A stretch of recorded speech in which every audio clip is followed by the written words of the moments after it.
Good day everyone, our topic for today is about art and mathematics. And I was assigned to report the first topic, which is the aesthetic formalism. So let me just read the meaning of it. Formalism in aesthetics has traditionally been taken to refer to the view in the philosophy of art that the properties in virtue of which an artwork is an artwork, and in virtue of which its value is determined are formal in the sense of being accessible by direct sensation, typically sight of hearing alone. So let us answer this.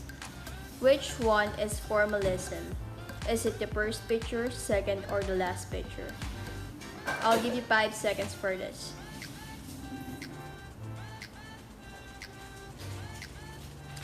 Yes, you are correct. It is the second picture. Because the first picture is imitationalism art and the last one is expressionism art. So let's talk about more about formalism. Aesthetic theory known as formalism stresses the visual quality of the artwork. It is focuses on the effective arrangement of the color, size, shapes, line, and the other elements of art. The approach of formalism is to study and interpret someone's art. It is from the word form. It is focuses on the visual components of art.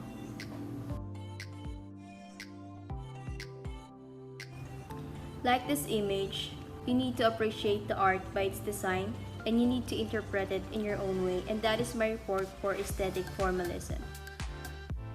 Okay, good afternoon. My name is Joshua Reyes and my report is lesson 23, which is harmony of proportion. Okay? So ano nga ba ang proportion? Proportion in arts, it is the relationship of two or more elements sa isang composition or isang artwork and how they compare to one another with respect of size, color, quantity, degree, settings, and etc. Maaari ring gamitin ang proportion as a way of scaling ng isang subject or isang object na nakalagay sa isang artwork. So, in addition, yung proportion, nag-add siya ng harmony, symmetry, or balance among the parts of a design as a whole. When principle of proportion is applied to a work of art, it is usually the relationship of size. Like I said, it's about scaling size. That is the size of one element as compared to the size of another related element within the same composition and artwork. So, next slide. Next slide, pinapakita dito ang example ng artwork na pinaggamitan ng proportion. So, dito sa unang picture may isang painting na pinapakita na may isang oversized na sisiw kasama ng isang normal size na tao at isang tractor sa isang bukid. Like I said, proportion is all about comparing subjects or objects within the composition with respect of size. Isa na rin yung size, di ba? So, pinapakita dito para na pinakita ng artist na ginamit niya yung proportion para mapakita niya na malaki yung sisiw compared to the other subjects na nilagay niya doon, which is yung tao and yung tractor sa isang open field, which is yung bukid. So, para sa additional explanation, proportion is largely about the relationship of size or scale of one element when compared to another element. Mainly, yan yung laging focus ng proportion. Pagdating naman sa drawing or painting, realistically speaking, proportion ay napaka-importante. Bakit? Kasi pag ang proportion sa isang painting or drawing ay hindi tama, ang magiging resulta ng imahe will be look less realistic. Hindi siya magiging makatotohanan or magiging abstract. Basically, hindi mapapakita ng artist yung gusto niyang or intended niyang mensahe or intended na gusto niya makita ng mga kanyang audience pag hindi niya nagawa ng tama yung proportion. So, alternatively, may mga artist din tayo na gumagamit ng proportion for effect. Pero that is for digital artworks. Pero bihira lang mga artist na gumagamit nun. So, ayon din sa mga nababasa ko, meron ding mga artist na gumagamit ng mga proportion to compare another artwork to another artwork. Pero dapat meron silang same features or resemblance. So, next. Next slide. When the principle of proportion is applied of art, it is usually in the relationship of size, like I said before. That is, the size of one element as compared to the size of another related element within the same composition. Napakita ko na rin yun doon sa unang picture na napakita ako. In this instance, a comparison of size is made between the. So, sa pagko-compare ng size, by using proportion, dapat ito yung mga kinukonsider natin factors. Una, nandyan yung height, width, depth of one element to that of another. Self-explanatory na yan. Size of one area to the size of another area. Pangatlo, size of one element to the size of another element. Amount of space between two or more elements. So lastly, meron tayo mga several ways for achieving good proportion. So una, place like elements together which are similar in character or have a common features. So para sa paggawa nga ng isang artwork, para ma-achieve natin ng magandang proportion, dapat iniisip natin kung saan natin ilalagay or dapat paglagay tayo ng mga elements which are similar in character or have a common feature. Para nga magmukhang may sense yung artwork na ginagawa natin at hindi mabore yung mga tao makakakita nito. So, pangalawa, create a minor and major areas in design as equal parts can quickly become monotonous or boring. So, like I said, proportion is all about size and scaling. Ayun yung pinaka-major features niya. Pero dito sa pangalawa, dapat mag-create tayo ng mga major and minor areas kung saan natin ipuput yung mga ibang objects or subjects sa isang artwork natin. At hindi dapat to an equal size. Kasi nga, pag pare-pares ng size, magiging monotonous siya, which is walang sense or boring. Pangatlo, arrangement of space should be in such a way that the eye does not perceive a standard mathematical relationship. So, pag dito naman, sa pangatlo, dapat, para ma-achieve ang good proportion, dapat iniisip din natin yung space. Which is, yun sa mga part of elements of art. Pang-apat. Last, create a harmony in a artwork.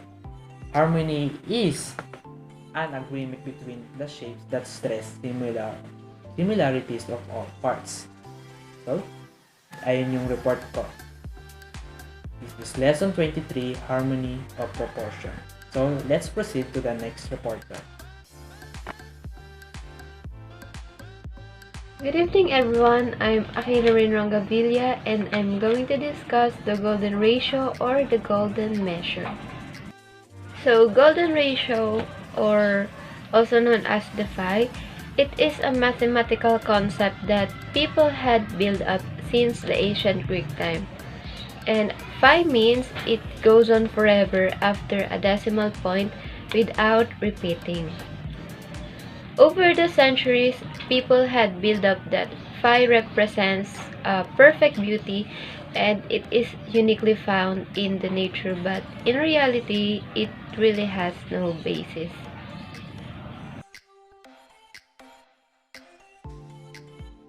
How do we define phi? So there's a Greek mathematician named Euclid. He described that phi can be defined by taking a stick and breaking it into two portions. And if the ratio between these two portions is the same as the ratio between the overall stick, the portions are said to be the golden ratio. For you to understand more the definition of phi, let's watch the next video. So how to get the value of the golden ratio? So using this line, gagamitin natin to para makuha ang value ng golden ratio. So meron tayong A at saka B na line. So ang pinakamahaba na line ay ang A and then short is B. So accordingly, the long part is divided by the short part, which is ang long part ay ang A divided by the short part, which is B, and then equal to the whole length divided by the long part. So ang whole length nito is A plus B divided by the long part, which is A. So, ito ngayon ang tinatawag na golden ratio property. So, ang sabi, ang C daw, which is the golden ratio, ay equals to 1.618 and so on. So, paano nga ba nakuha ang 1.618 na value ng golden ratio? So, A over B is equals to A over A plus B over A. Ang A over B ay ang P. At ang A over A is equals to 1. So, therefore, ang B over A naman, since A over B is C, ang B over A is 1 over C. So, therefore, ang equation natin ngayon, P is equals to 1 plus 1 over C. So, paano ngayon malalaman kung ilan, kung 1.61805 nga ba ang C, which is the golden ratio? So, paano natin malalaman ang value ng C using this equation? So, let's test using the digits of golden ratio. So, isa-substitute natin ang C dito sa equation into 1.618 and so on. So, gagamit lang tayo ng 3 decimal places. So, P is equals to 1 plus 1 over 1.618. Which is equals to 1.618. So tama nga ang process natin dahil lumabas na ang fee is equals to 1.618, which is the value of the golden ratio. Now that we're done on the definition of phi, let's discuss the golden ratio in nature. So, as I mentioned earlier, people thought that golden ratio represents beauty, and somehow this mathematical concept has been the bedrock of nature and human architecture since the ancient Greek time. So, golden ratio got famous because mathematically speaking, it is really cool and amazing. But etong golden ratio, hindi talaga siya rule na sinusundan ng nature. Yes, yung phi, it is said to be common in nature, but its significance is overblown or exaggerated kasi hindi naman lahat ng living things or ng halaman nakasunod yung pattern sa golden ratio. I will show you some examples that follow the rule of golden ratio.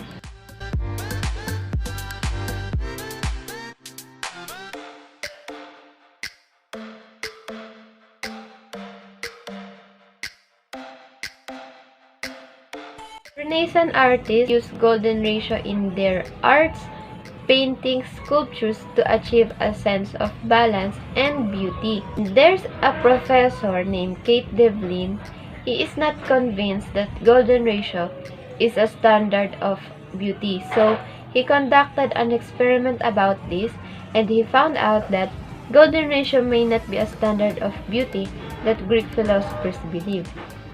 So, whether golden ratio is a standard of beauty or not, it is not really important for some artists and designers kasi golden ratio can still be a powerful tool in creating aesthetically pleasing designs. Golden ratio in art, it is something like a guide. Kagaya sa mga artists na nag-i-sketch, they use graph. Example, nag-sketch sila ng face. Gagamit sila ng graph para may align ng maayos yung eyes, yung nose, and yung mouth. Some uses lines para pantay yung gawa nila, and ganun din sa golden ratio. Tool siya ng mga artists and designers para yung obra nila is mas pleasing and mas perfect compared dun sa art na hindi ginamitan ng golden ratio. Hello everyone, I am Maria Lara Jane Rojas of Group 7 and I'll discuss about the mathematical structure of music under Lesson 25.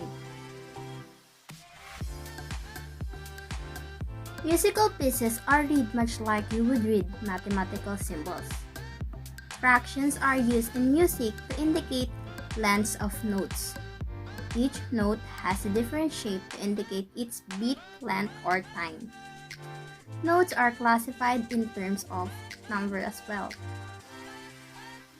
Musical pieces are divided into sections called measures or bars. Each measure embodies an equal amount of time. Furthermore, each measure is divided into equal portions called bits. Those are all mathematical divisions of time.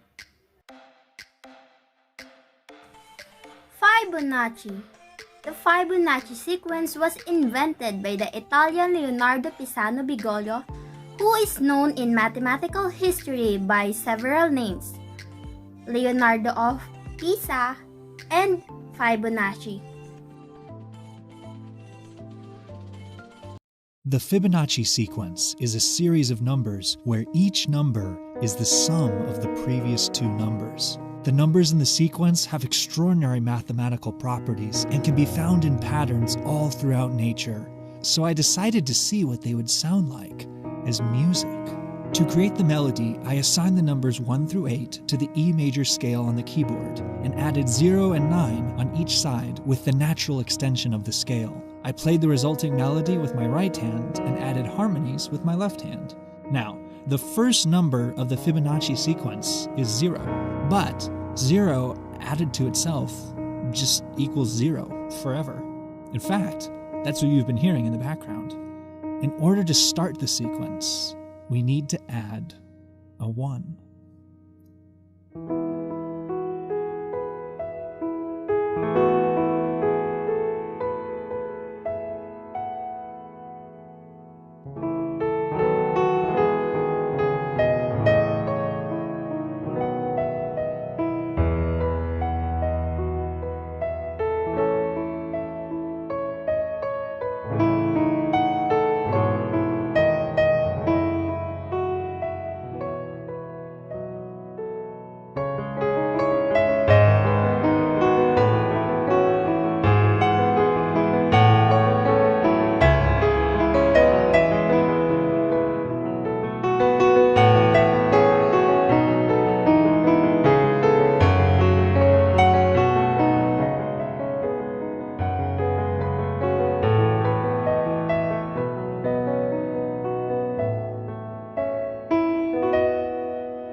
Fibonacci sequence was the outcome of a mathematical problem about rabbit breeding that was posted in the Liber Avasi. Music is evidently more than a collection of notes which creates harmony. It is about rhythm and melody and the changing of notes in relation to time. Interestingly, arithmetic and geometric patterns can be found in music and its compositions if examined closely. The golden ratio makes work of art appear balanced and beautiful. It is found throughout architecture, such as in mosques and the Aeropolis, in book design, photographs, and paintings. Artists do not always consciously use the golden ratio, but sometimes its use is a result of impression of beauty and harmony. Pythagoras, the first real music theorist, and his school of thought were the first to make this important discovery. It was Pythagoras who realized that different sounds can be made with different weights and vibrations. This led to his discovery that the pitch of a vibrating string is proportional to and can be controlled by its length. The closest tie between music and mathematics is patterns. Musical pieces often have repeated choruses or bars, similar to patterns. In mathematics, we look for patterns to explain and predict the unknown, and music uses the similar strategies. To end our report, I would like you guys to remember that the essence of mathematics is not to make simple things complicated, but to make complicated things simple. That's all. Thank you.